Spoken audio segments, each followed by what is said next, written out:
beyond the skies.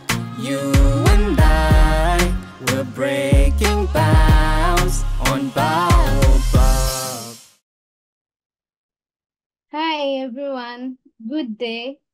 Thank you all for joining us today on our event.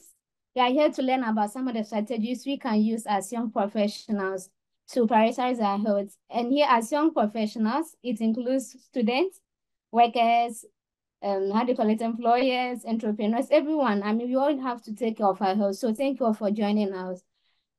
Before I give more details about the event, I'll let us play a short game. So I want you all to go to your browser, search for Mentimeter, and enter the game code 17449980. I'm putting it in the chat so you can just pick it from there as well. So I've put the game in and we'll just do a quick exercise. So know your understanding of the topic, your expectations. Hello? Yes, Margaret, we can see your screen. Okay. Thank you. Okay, so for our game today, I'm just asking some questions about health, your expectations for today's event. So our first question is, what type of health is most important to you as a young professional? Your financial health, your emotional health, your mental health. I want to know. Margaret, I think the code for the Mentimeter on that you're sharing is different from the one you put in the chat. Sorry, guys. Yeah, what I'm sharing is 1744. Sorry. 9980, not 1719. Okay, so I can see some people have joined. Yeah, thank you. Thank you, doctor. Okay, so kindly join and let's hear from you.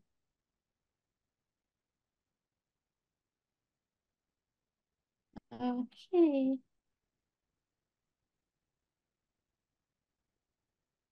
Oh, I want more responses. We are more than 5 people here. Okay. So listen, what do you do to stay healthy? So as a young professional, what do you do to stay healthy?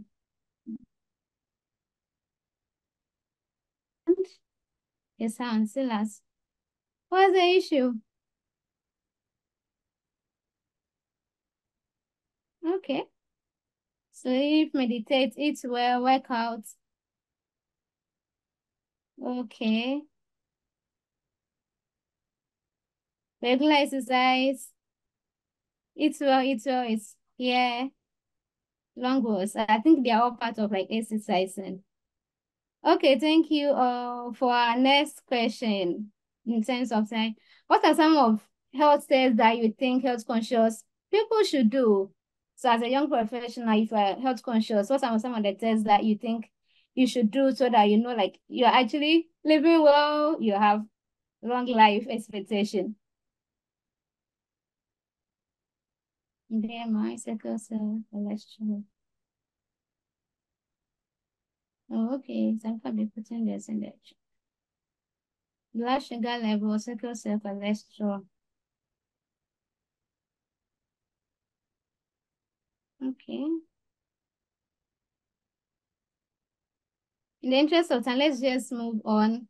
You can still be sending your contribution. Blood pressure, pulse. Okay. So what's your current professional status? Are you a student? Are you an employee, an entrepreneur? Are you doing combination of two things? Let us know.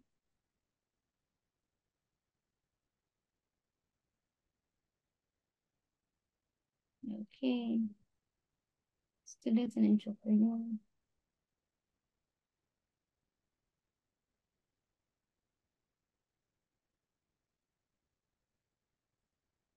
Interesting. I have an investor here. Okay, I think, okay.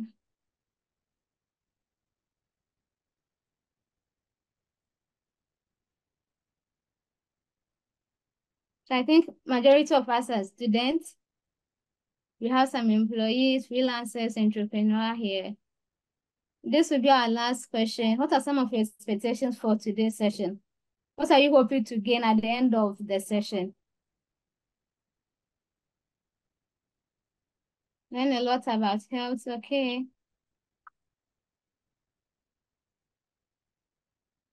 Learn about how to take care of myself. To know more about how I can stay healthy by successfully balancing my work life. Okay. Maybe two more responses and we'll end it here.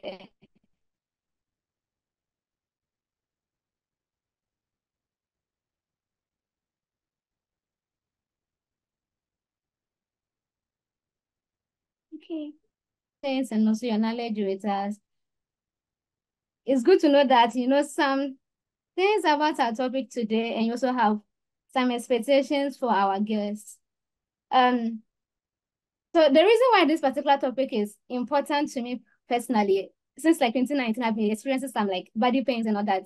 And in the final quarter of last year, it became like worse, it was serious and all that. So I have to go to hospital multiple times. I did some checkups and all that. And yeah, after my test, it came up that I had some genetic issues as well. But I was advised to now like be conscious of my eating habits, exercising, taking in more water. I didn't like drinking water, but now I have to like make sure that I'm drinking a lot of water. So I feel like this thing is very important to us as young professionals. You may be doing so many things at the same time, and if you don't gain the right knowledge, you end up damaging your health and you can't do anything again after some point. So I do hope that we will be able to learn more from our guest today. So our guest today is Dr. Grant Jenny Kwablah. He is a senior medical officer at Cape Coast Teaching Hospital, currently specializing in general surgery. Additionally, he serves as the Assistant Divisional Secretary for the Ghana Medical Association in the Central Region. You are welcome, Dr. Grant. We are glad to have you here. And please, you can go ahead and say hello to our audience and also have your presentation. So Dr. Grant will do short presentation for about 30 minutes. Then afterwards, we will do Q&A session whereby he answers all your questions you have about the presentation and also your health in general. So in the meantime, you can put all your questions in the Q&A session. Then I'll read them when he's done with the presentation. Thank you. Yeah, over to you, Doctor. Thank you so much, Margaret, for your introduction. And hello to everyone joining us. So today's presentation is talking about work-life balance, strategies for a young professional to prioritize our health. We'll be focusing heavily on talking about health, understanding what health is and what we can do to maintain our health. And so we can start. The outline of my presentation will be basically talking about health, just like I said. We'll speak about the various aspects of health, physical, mental health, and then we'll have some time for questions. I'll try and make it as brief as possible so we can delve into a lot of questions. A lot of people consider health differently. What one person perceives as him being healthy will be different from what another person perceives as their definition of health. But in the year 1948, the World Health Organization made a complete definition of health, which defines health as a state of complete physical, emotional, and psychological well-being, and not just the absence of any disease. These three aspects of health are interconnected. If you have a physical ailment, it could affect your emotional and psychological well-being. If you have a psychological or emotional problem, it tends to affect your physical health as well. Of late, people have been adding certain aspects as well: intellectual, spiritual, and financial health. They believe that with spiritual, financial, and intellectual health, it can affect your emotions, can affect your psychology, and all of this will in turn affect your physical health as well. So health has to do with taking very good key health decisions and also having access to a very good health care. What are the factors that affect one's health? Genetic factors, environmental factors, and lifestyle choices. Basically, the first two we really cannot do much about. The genetic factors, the genes you inherit from your parents, you might not be able to do much about. You can change environments, but sometimes you can't change your environment. And then lifestyle choices are the ones that we really have controls over. And so we'd like to take each and every one of these and delve into them. Genetic factors. So each and every one of us inherits some genes from our parents. We have 23 pairs of genes. So 23 from your mother, 23 from your father. And so all of these are supposed to control you. Your genes are responsible for the proteins you produce and some characteristics you may have. So based on your genes, you may have a predisposition to certain illnesses such as diabetes, hypertension, and of course, are very common in Africa, sickle cell disease. There are also cancers that run in families. There are people who have a family history of breast cancer, prostate cancer, colonic cancers. It is always important to have an idea about the health conditions that are suffered by your relatives, especially your first degree relatives. That is your mother, your father, and then your siblings. If they have any health impairment, which is genetic, it's very likely that you might also have that and you might need to go for screening. Should you have any member of your family, especially your first degree relative, who dies early, suddenly, without any known cause, it's important to know what could have caused the person to die because it could just well be genetic and that could also be a factor for you. And so once you know, you can now take steps to, advise yourself. So what are some baseline tests that everybody needs to know about themselves? Everybody has to know about their sickle cell status. We do that by checking your HB electrophoresis. You're either an AA, AS, SS. There are other combinations which are not so common, SC, CC, AC, amongst others. It's important to know this because it affects your choice in marriage. We advise that if you notice your genetic makeup in terms of your hemoglobin and you check that with your partner, if it's not compatible, you do not want to really produce children that would, have sickle cell disease and have constant pain, amongst other issues. Of course, there's a cure coming, but who knows when it can get to our sub-region. Glucose-6-phosphate dehydrogenase is also a test that we do. It affects your red blood cells. These are enzymes that are supposed to protect your red blood cells. There are certain people who don't have the enzymes. Some of them have it, but not functioning optimally. It's important to know because you need to avoid certain medications when you are GCSPD positive. It's important to just know your blood group, your cholesterol level. This is extremely important, especially in our day where our diet is mostly high in cholesterol. It's important to know so that you can take actions before it ends up resulting in hypertension, diabetes, amongst others. Kidney function test. Sometimes when your kidney is declining in its function, it's difficult to know until it gets very late. And so it's always good to run a kidney function test from time to time just to see if there are any issues that need to be dealt with. Same applies to the liver function. Hepatitis B and C are infections that can be there for so long, and if you detect it early, you can do something about it before it ends up causing some liver failure, liver cancers, amongst others. Breast examination for the females. Breast cancer is one of the most common cancers in females, and it's important for you to know how to examine your breast so that if you pick up anything that could be of concern, you can quickly get attention from the medical personnel. It's important to know your blood sugar, important to know your blood pressures as well. For the females as well, a pap smear. It's a smear from your cervix to detect if there's any predisposition for you to get cervical cancer. And usually when you see something early enough, you can have a curative procedure that can take away the lesion so that you don't develop cervical cancer. There's always the vaccine for cervical cancer as well. So if you're a young female, if you can check out how to protect yourself against cervical cancer by taking the cervical cancer vaccine, the HPV vaccines. As you get older, it's important to be watchful of cancers. So after the age of about 40 or 50, you are advised to be doing colonoscopies. And for women after the age of 40, you should be doing a mammogram every year For men as well, prostate-specific antigen, which checks for prostate cancer, is important to be run from time to time. A BMI is a body mass index. It checks your weight in relation to your height, so that if you are going obese, if you are overweight, and this means that you could likely develop some cardiovascular disease, hypertension, and diabetes, you start taking action by watching your diet and exercising. This is a pictorial depiction of how to do a breast examination. Because of time, I wouldn't go through it fully. I would have loved to do that. I'm quite passionate about women protecting themselves against breast cancer. But because of time, I'll skip this. You can watch a YouTube about how to do it. And please, it's important, put it into practice. If you do this, we can save so many people from breast cancer deaths. So I mentioned some tests that you can do, but it's important to say that everybody has different things that we can screen for based on your age, your family history. If you have family history of breast cancer, we can screen you for breast cancer. Family history of colonic cancer, we can screen you. The sex, of course, the tests that men and women do can be different.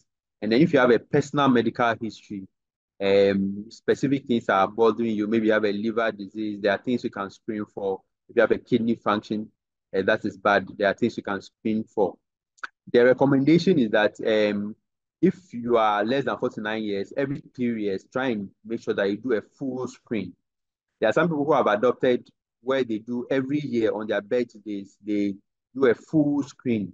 They check their liver function, kidney function, their cholesterol, check their weight, check their sugars. I think it's quite a good thing to do. So in celebrating your birthday, you can make that part of your birthday celebrations. Check how healthy you are so that you know how long you can live, you know. There are areas of concern, cardiovascular disease, kidney diseases, cancers, genetic conditions, amongst others. So what are some healthy habits that we can all develop? Diet is one of the most important things that everybody needs to learn about. I'll be spending a few, 1 or 2 slides to talk about diet. Exercise is also extremely important. It's advocated that if you are not even able to exercise at all, at least 150 minutes of moderate to high intensity exercise every week is advised. In fact, our smartphones can help us, our smartwatches can help us. It's advised that every day take at least 4,000 steps when you walk, you know. So you can always download an app on your phone. It checks how long you walk, how many steps you take. Personally, I aim for about 10,000 steps a day, just as part of my health or part of my exercise. We can all download these apps which can help count our steps. You'll be surprised. You think you are active and walking. By the time you finish your work and get home, you're surprised that you've only taken about 1,000 steps, which is woefully inadequate. And we've talked about screening for diseases that may present risks. We spent a few slides on stress management. And then it's important to engage in activities that provide purpose, that make you feel fulfilled, and that contributes to your emotional health. Maintaining a positive outlook on life also talks about your mental health or your psychological well-being. Defining a value system and putting your value systems into action is also important, helps with your outlook, helps with your mental health as well. So let's talk a bit about diet. In the year 2016, poor diet was the leading cause of death in the United States. This was mainly because their diet was high in fat, they had sugar-sweetened beverages, processed meat, red meat. Their food was highly processed and had salty meat. If you want to be healthy, a healthy diet has to maintain your energy balance. That is, if you are somebody who is sedentary, make sure you don't take in too much calories. Make sure you take in a lot of fruits, vegetables, legumes, nuts, whole grains as well. And always remember that you are what you eat. So this is a pictorial depiction of a BMI, that's the body mass index. So once you calculate your BMI, it lets you know whether you are underweight, you have a normal weight, you are overweight, obese, or extremely obese. And so this informs you what you need to do. You need to engage in more exercise, watch your diet in order to lose weight. I encourage everybody, if you already don't know your body mass index, please visit a hospital or a clinic where you can check this. It's just your height and then your weight, and then there's a formula they put it into. If you are somebody who is obese or overweight and you are looking to control your weight, these are some of the things you can do. Count your calories. That is whenever you eat, watch out for how much carbohydrates you are taking as part of your meal. It's important so that you don't take in too much energy-giving food, which are carbohydrates. Avoid drinking your calories. So there are drinks that are very high in calories and it's low in fiber. So for example, if you take carbonated drinks, you might soon be hungry after a short while. Meanwhile, you're taking so much. If you are taking solid foods that have vegetables, you realize that you still be full over a period and you might have taken less calories with that food. You should drink enough water. Sometimes when you feel hungry, sometimes just after eating, it could just be the fact that you are thirsty and not that you are hungry. So just make sure that you are taking in enough water throughout the day. Drink at least about 3 liters of water every day. You should eat slowly. The way our body regulates our hunger is by our blood sugar. And so sometimes when you eat and you are in a hurry to eat, by the time you finish eating, you've eaten a lot, but your body must not have registered your blood sugar increasing to tell you that you are satisfied. But when you take your time to eat, by the time you are done eating, you've eaten a small quantity and your body would have responded to let you know that you are actually satisfied. There's a balance plate or in terms portion control. I'll show a picture of what it should look like. And then avoid eating late at night, because if you eat late at night, you've taken in so much calories and you're not going to do anything with them but just sleep. And that will contribute to building fat. So this is how a picture of what your plate should look like anytime you eat. Down here is where the carbohydrates are supposed to be. Just a quarter of your plate should be carbohydrates. Another quarter should be proteins. And then half should be fruits and vegetables. If you're able to plan this, if you're able to implement this, you'll definitely lead a healthy life. Your diet will not kill you, but to make you healthy. Stress is one of the things that we really experience as young professionals. Stress might be acute. That is, if you do something within a short period of time, let's say you have a presentation like this one, you spend like a day or two just taking in extra time to prepare for it. You've not slept so much well, or just maybe you did something very vigorous physically. Your body prepares for it. Your body releases chemicals. You're able to handle it. But when stress continues over a long period, your body is not prepared to handle stress over a long period. And so you might end up having problems such as aches and pains, you are exhausted, you can't sleep. It can even contribute to hypertension and a weakened immune system. So always make sure that after every acute stress, make sure you get enough rest. And there are unhealthy ways to cope with stress. Some people taking alcohol, gamble, they overeat, internet browsing, smoking, using illicit drugs. All of this are quite unhealthy. It's important to develop healthy ways to deal with stress, such as exercise, reflection. If your stress is a lot, you can consider talking to a therapist as well. Sleep is the very best form of way of dealing with stress so that your body can reset. And also, some ways to prevent stress is by,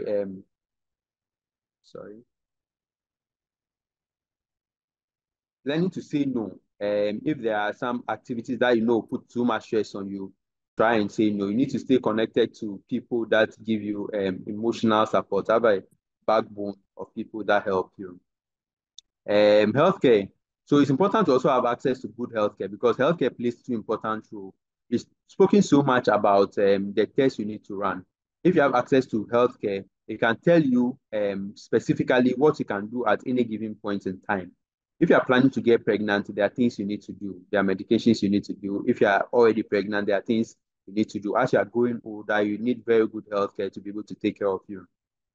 And if you suffer any injury or have any illness, it's important to seek very early healthcare so that the condition does not escalate.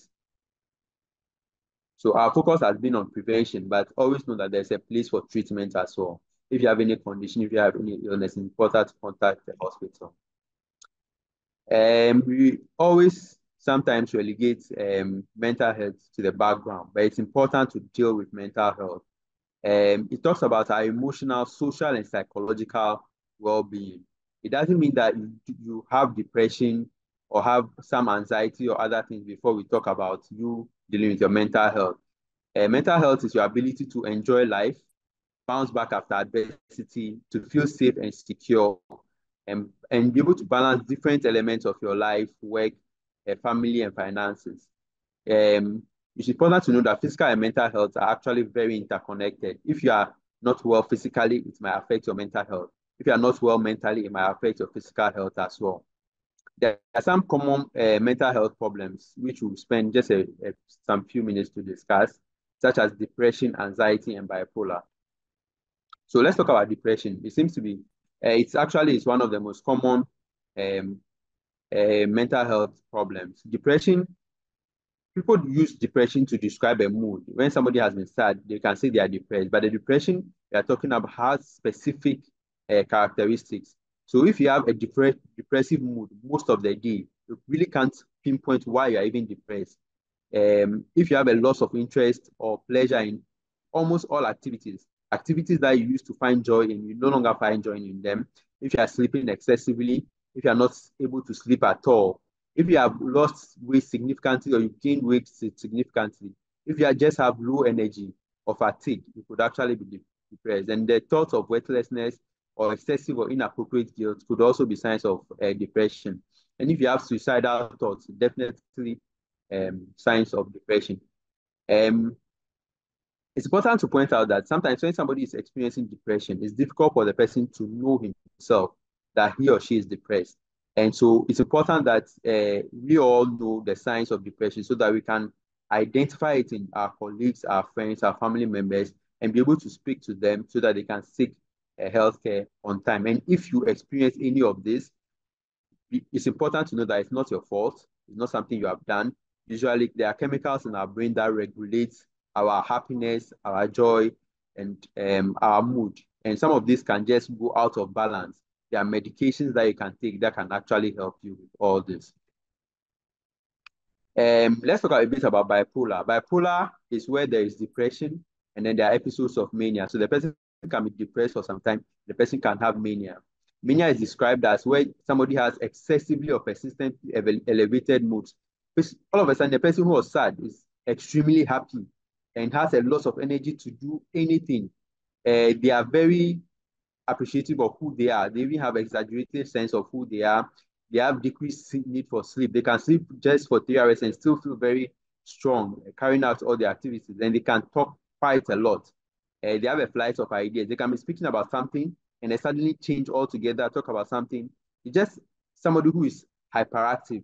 They can easily be distracted and they engage in activities that have high potential for painful consequences, such as sexual indiscretions, foolish business investments. So if somebody has all of this or some of this, and it lasts for a period of 1 week or more, that person could actually be having a manic episode, and it could be a part of bipolar as well. Again, the person would likely not know that this is what is happening to me.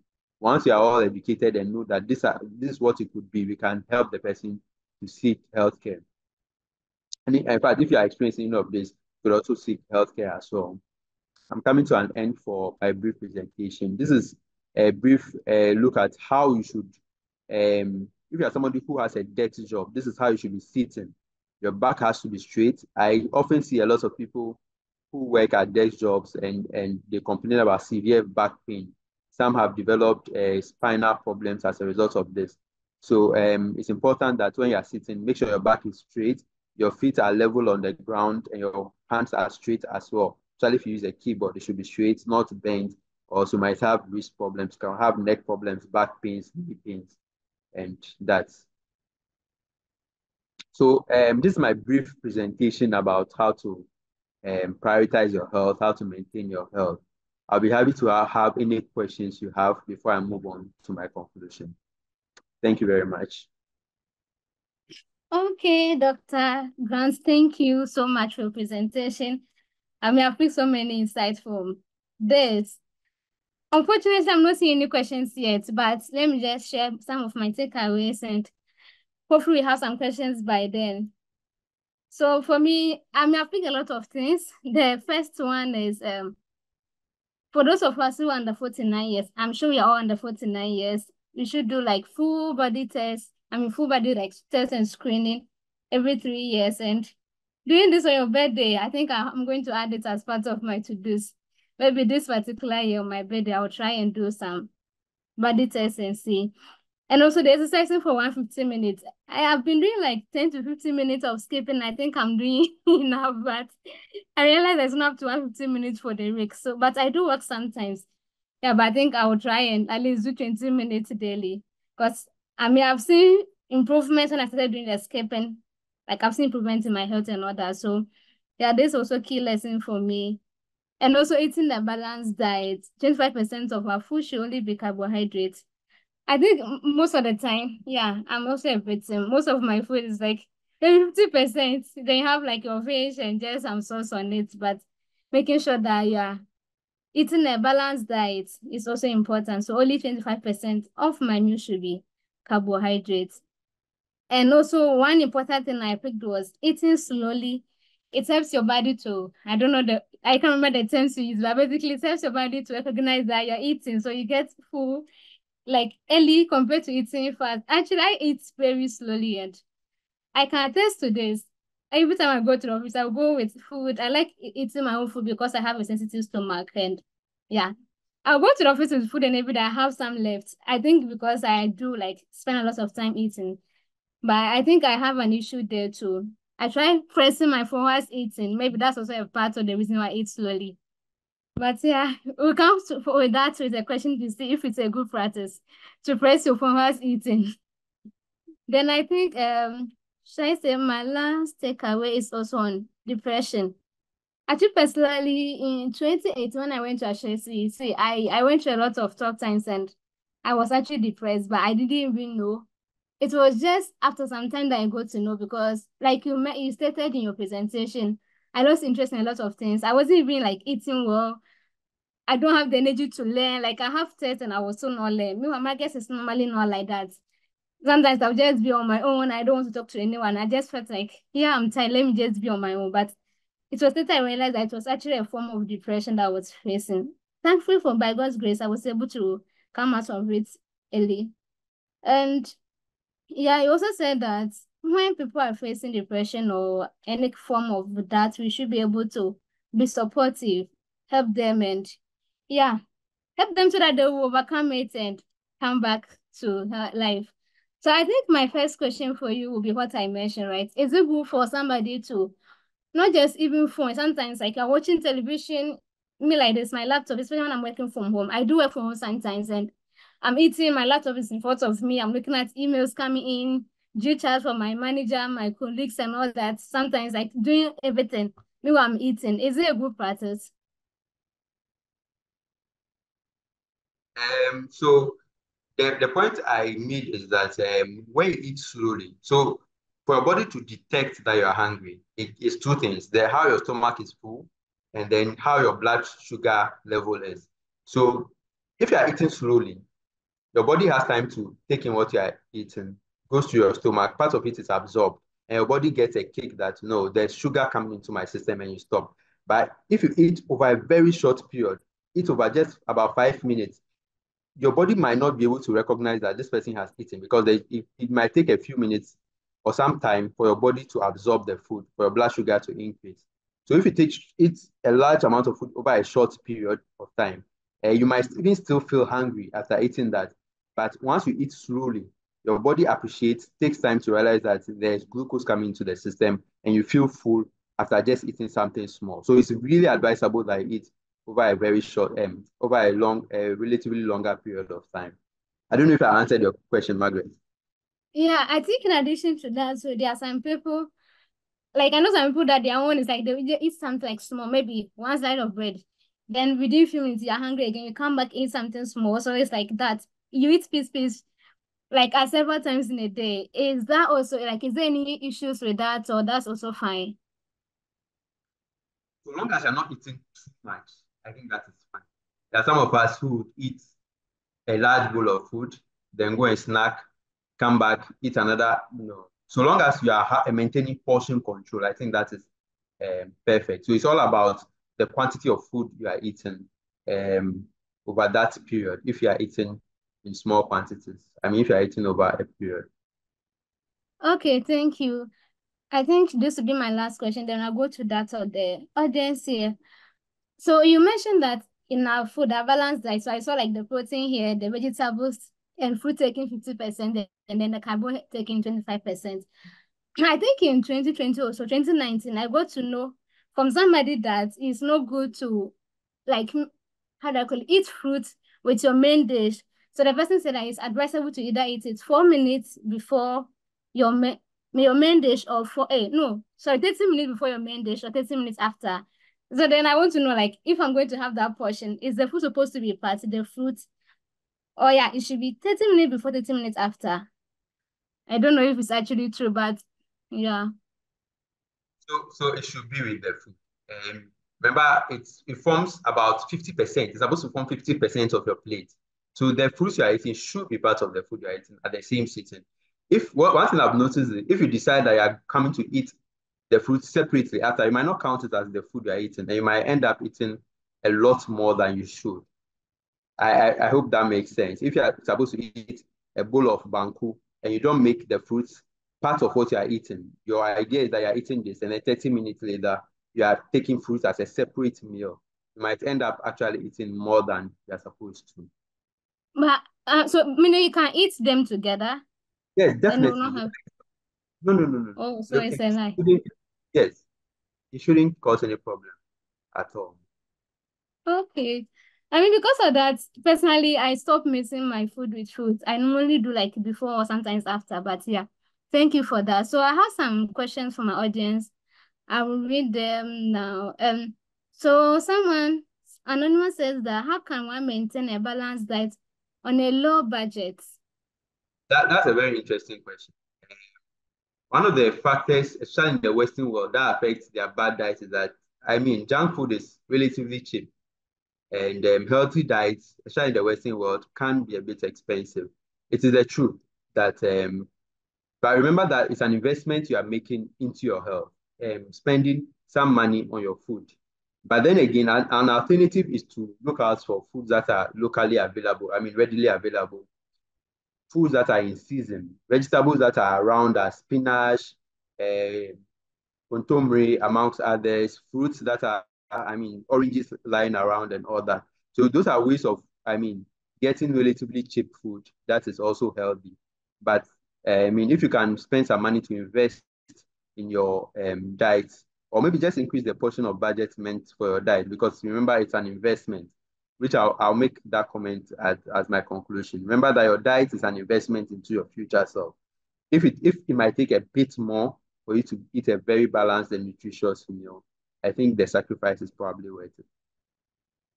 I hope Of course, you can always speak it to a dietitian. answers your question. Yes. Oh, So okay.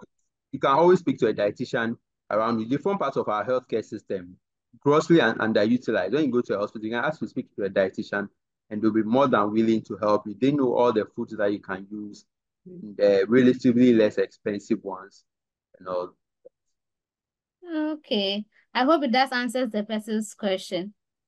Yeah. So we have this question from Linda. It says that I eat fast even though I try eating slowly. Could that be a problem? Like she tries to eat slowly, but still she eats fast. So a lot of things are habitual. It takes some time to break a habit. I honestly struggle with this as well. But sometimes you can try and form a habit where you eat a little, maybe give yourself a break and come back and continue. Over time, it helps. Or anything that you've noticed that helps you. Is it maybe watching your phone? Although it's been known that when you're watching your favorite TV show or a movie, it's more likely that you eat a lot more as compared to if you're not watching a movie. I mean, there are studies that have shown that. But eating, the speed of your eating is habitual. You formed it over a long period. And so in order to be able to break that habit, it will probably also take some time. So I advise that just be conscious of it. Try and find some strategies. Give yourself a break after eating maybe half of your meal. Try and maybe just walk around and come back and finish the rest. That way, by the time you even come back, you probably realize that you're probably even full anyway. So that's my response. I hope that's helpful. Yeah, I hope so too. So there's somebody who is anonymous. Says that what advice do you have for somebody with a big belly who wants to reduce it? Yes. So I had a special slide on that. So but I'll take it again. So always make sure that you are counting your calories.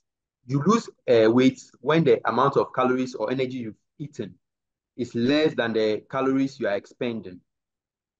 I don't know if that makes sense, but so if you are eating so much and then you are not exercising or you are not an active person, the balance of the weight or the balance of the calories goes into storage.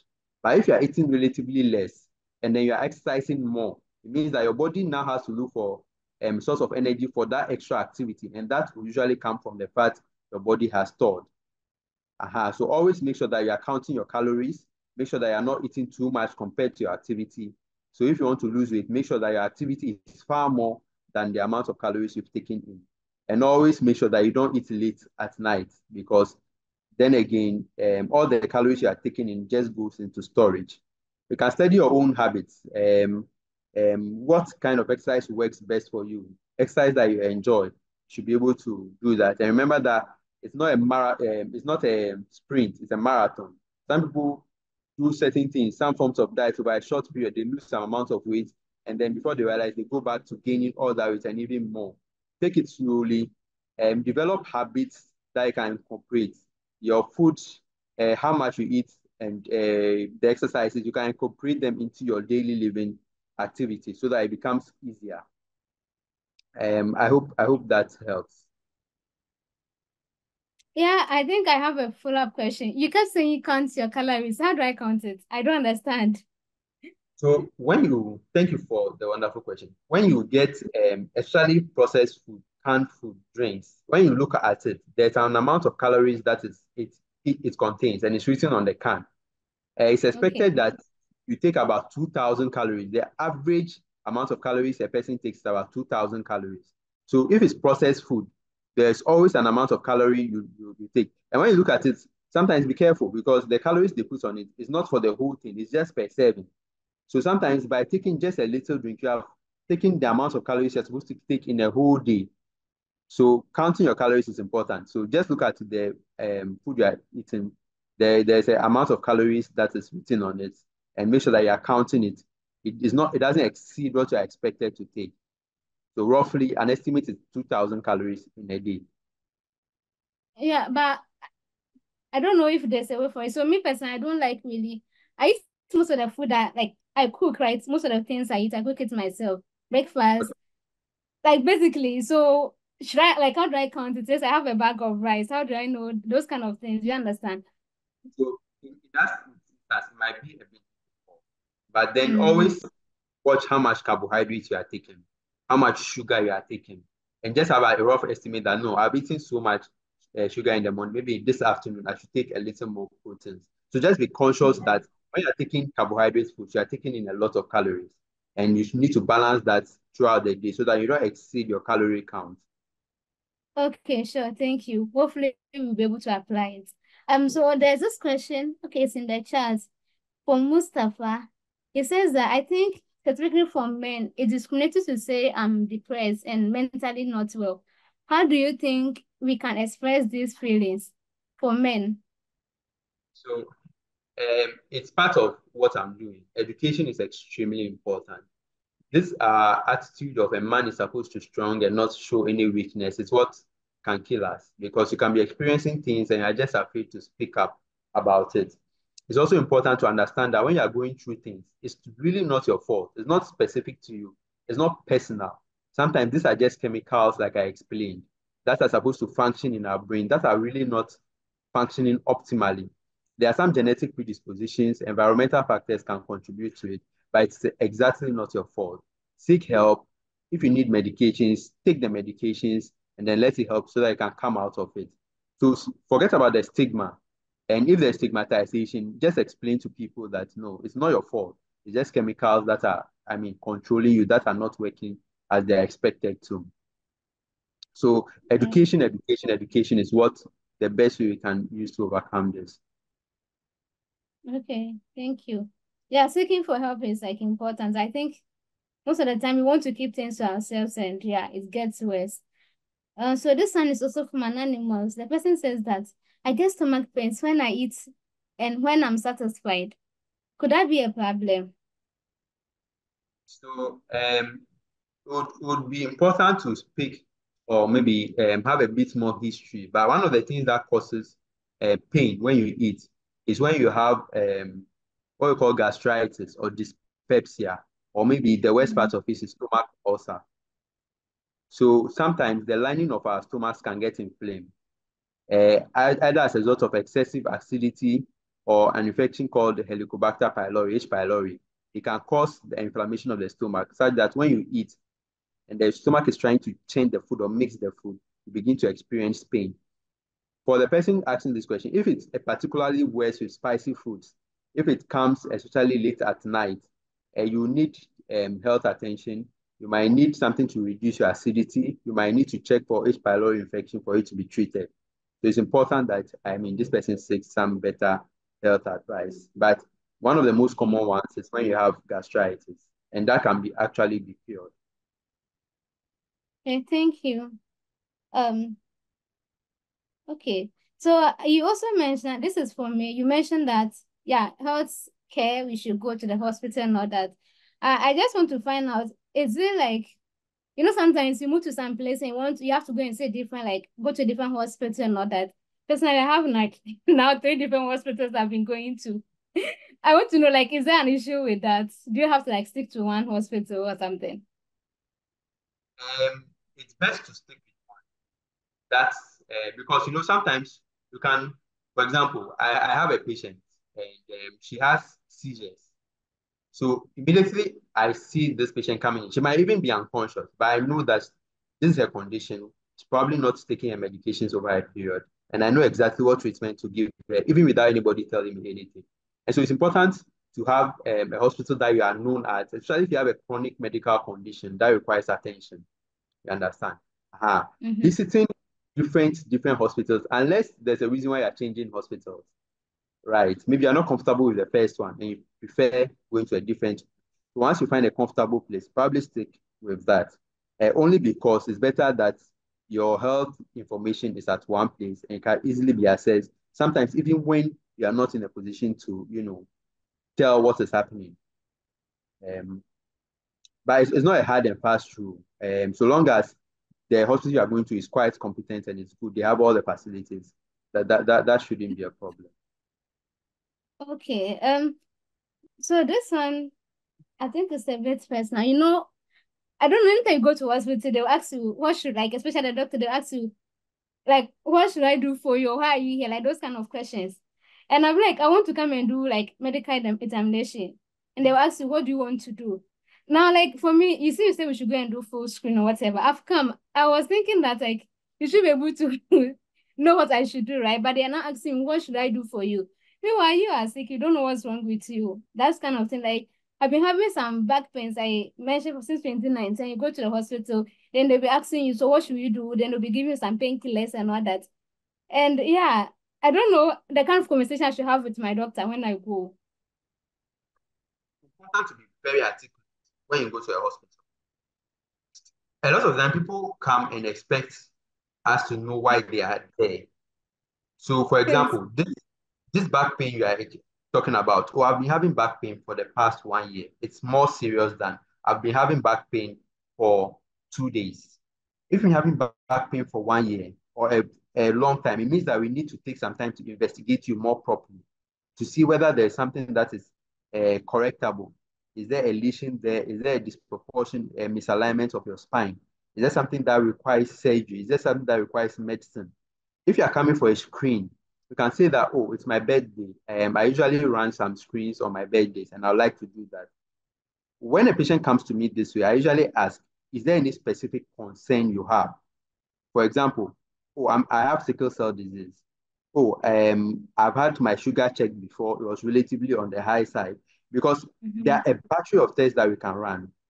If you've had your sugar and was slightly high, we can go in deeper and test deeper. But if you are just coming for the first time to screen, we know things that we can do. And then if there's something positive, we can go deeper into that. So the point is that when you go to the hospital, don't assume that the doctor should know what you're coming for. What exactly you say can direct what we do for you because there are cost implications as well, right? You don't want somebody who has some pain from a bad position, and you say, oh, go and do an MRI, which can cost about 3,000 cedis. You understand what I'm saying? So it's important to be very communicative, and communication is everything, even when it comes to that. I just saw one question, but I don't understand. From Silas, what are requirements for someone to participate in conference? What conference are you referring to? I'm not sure what he's referring to, but yeah, I think these are all the questions we have from the audience. And for me too, does anyone have any final questions they want to ask? This is an opportunity to ask all your questions. So you see, they have been asking for me. I need them. So yeah. Okay.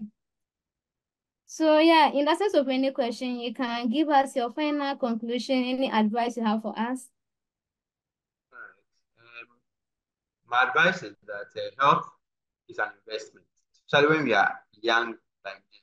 The actions we are taking are either investments that can make us healthy in the near future, in terms of making sure that we're eating a healthy diet, they are exercising, accessing very good health care. This can invest in investments that will help us in the future, build a body that is resilient and not disease. I've met people who are about 103 years. They are still able to walk. They have very good memory. They don't even have hypertension or diabetes. I've also met people who are 40 years and they're extremely obese, battling with heart disease, battling with obesity, diabetes, and hypertension. And the actions we take today are investments into the future. They determine how our body will be and what things we'll battle against. If you take time to invest in your health financially and take the time to invest in your health in the near future will be good to you. And you won't suffer untold, pain and discomfort. And you will also not be a burden to your relatives as well. So finally, let's all take time to invest in our health. There's a saying that everything is painful or difficult. There's a pain of discipline. There's also the pain of failure. There's a pain of taking time to invest in your health, but also extreme pain if you don't invest in your health and you now have to battle with chronic illnesses later in life. Thank you so much for the opportunity. Thank you, Dr. Ahmed, Grant, and everyone for joining. I do hope, somebody just put a final question. Would you like to answer? Yes, I like this question. That's how do you deal with high hemoglobin? So Yeah. this person is coming from. But there are some parts of Africa that high hemoglobin is an adaptive response to say a high altitude. If you have a high hemoglobin in a low altitude area or normal altitude, you could be having a health condition. There are a lot of them. Polycythemia rubra vera. You need further tests. You need to have your blood seen. If you have a problem with your blood, the hematologist should be able to do a blood film comment and look at what the problem is. And there are ways of treating this. So I would suggest that you seek some further health treatment. Okay. Yeah, I hope that answers the person's question. So yeah, thank you all for joining. I do believe that you've learned something from it. I have learned a lot because I mentioned this topic is very important to me. It's very personal. So I took it personal and I put so many lessons. In fact, my notebook, if I can show it to you, I have 2 pages of lessons written here and here. So yeah, it's very insightful and I do hope that I'll be able to apply some of them, especially being able to communicate well with my doctor. I think that's the issue I've been having with some of them. So thank you all. And yeah, let's live healthy. Let's enjoy our lives. Bye.